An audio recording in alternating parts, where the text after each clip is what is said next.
Welcome to our conversation on Fueled by Fear. Today we're talking about remedies. You know, in the past few weeks, we've been talking about our experiences, different experiences of fear. We've been talking about how fear shows up and how we really go forth and to make sure that fear does not have the last word. So today we're talking about remedies to fear. We're not saying fear will go away, because we do need fear. Let's not kid ourselves. But the fear that we addressing here is fear that paralyzes us, is fear that stops us from becoming who we should become. It's fear that stops us from achieving the things that we need to achieve, to have the conversations that we should be having. So together with my panel today, we're going to look at remedies to that. My name is Motlalepule, and I am joined by Khwitsimang and Khwitsimang, and they're not related.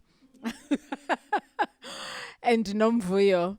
So I'd like to, let me start with Nomvuyo first, to say, what are, just maybe give us one, remedy that you can think of, that one could apply to address and deal with their fears. For me, the issue of purpose is the one way that you can address fear. Because purpose is such a driver to everything that you do. So when you put purpose ahead of everything, then fear disappears. Very crisp, very direct, and very impactful, because of course, we know that when we have identified and when we're living in our purpose, we are somehow forced, to address things that would limit us. And fear is one of them. And I like how you articulated it. So thank you. Khwitsimang? Thank you. One of the best remedies that I live by is I just do it. I am a risk taker. I believe that if we wait to be ready for something, we might wait for the rest of our lives. So what I normally do is I just think it, I do it, because I believe that then you get the power to carry on and do it. And I think that's related to what she just said in terms of purpose. It gives you that feeling and knowing that anything is possible. You just do it. One of my favorite quotes is by Martin Luther King, which says, you don't need to see the whole staircase. You just need to take the first step. So I live by those words because I believe that, we're not often given a lot of chances. So if you miss a chance because you are fearful of something, you're not really going to go far. So that's how I approach a lot of things in my life. Thank you. So that reminds me of the concept of couraging. Because isn't it that when we talk about, addressing and dealing with fear, we really need courage to be able to do those things. So couraging comes to mind when you talk about just taking a first step, and almost like let your one foot follow the other. And that is how, for you, you remedy fear. So, Khwitsimang, how do you do it? Thank you very much. There's certain things that I do myself. There's a number of things, but maybe because of time, we may not be able to go there. But we have all agreed today that fear kind of strips you of who you are. So for me, I need to first find myself, locate myself, okay? Assert myself to a position and then make a move, okay? And one of those things is, it begins with self-love, okay? Loving your own self. For me, it's very scriptural. And it's one of the important laws in the Bible, so Jesus said, okay? So if I can learn to love myself first, okay? And accept the fact that I am a being that is in a particular space at a particular time that need to get 1, 2, or 3 things done. I've grown in a situation where I was bullied because I didn't have a bigger brother, okay, going to school.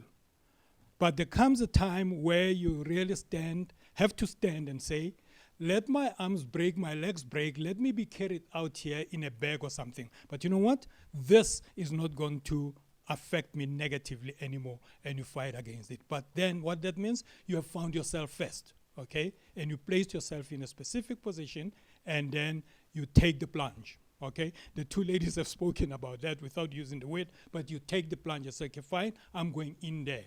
Let me see how I emerge on the other side. And the reality is, you do emerge on the other side. The reality is, you do leave, after couraging, after, going for the one thing that you believe in, that maybe at that time you petrified, you fearful of taking. I had a coach that was working with graduates that I was managing the one time.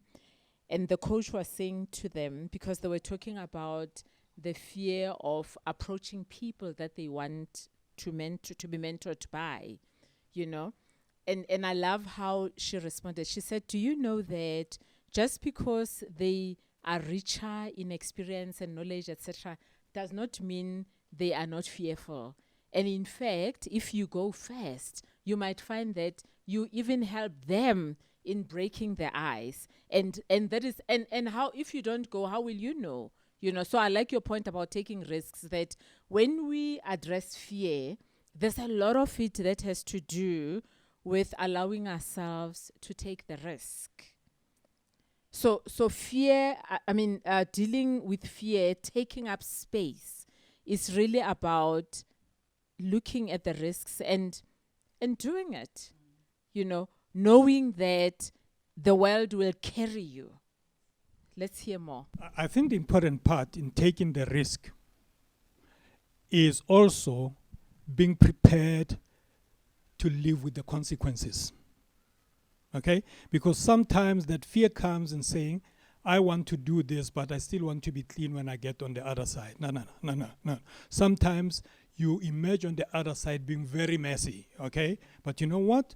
I needed to do this, and I'm willing to live with the outcome.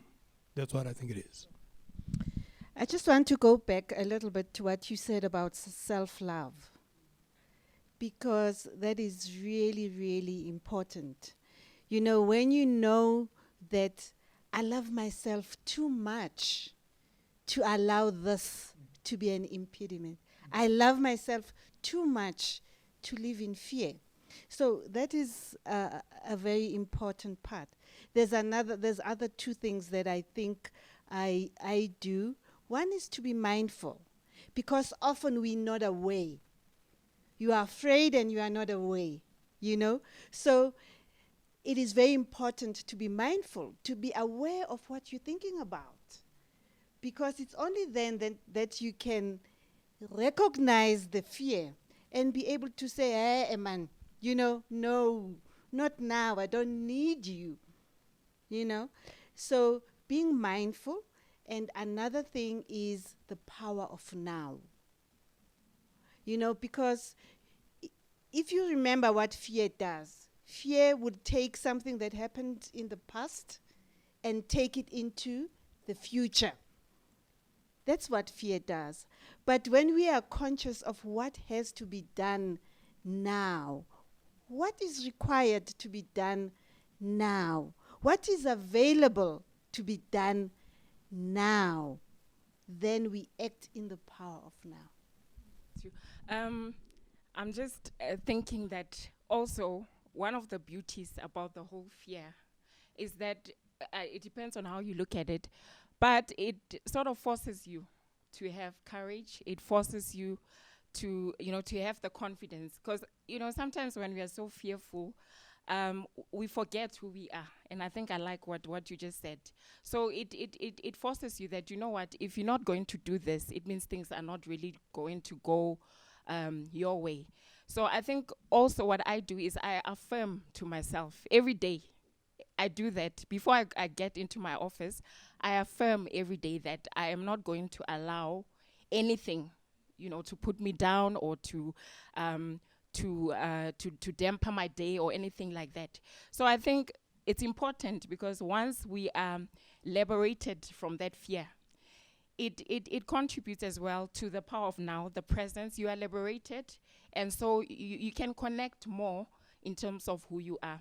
And I think just as an example, I liked from your book where you made an example about you going into the swimming pool and when you were so fearful, but eventually you went in. And I think it ties into what I'm saying, that at times we doubt ourselves because we are so fearful.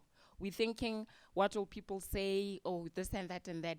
But once you tap in to your inner being, the power of now and everything, you realize that really, I don't have to listen to all these voices which are, trying to put me down.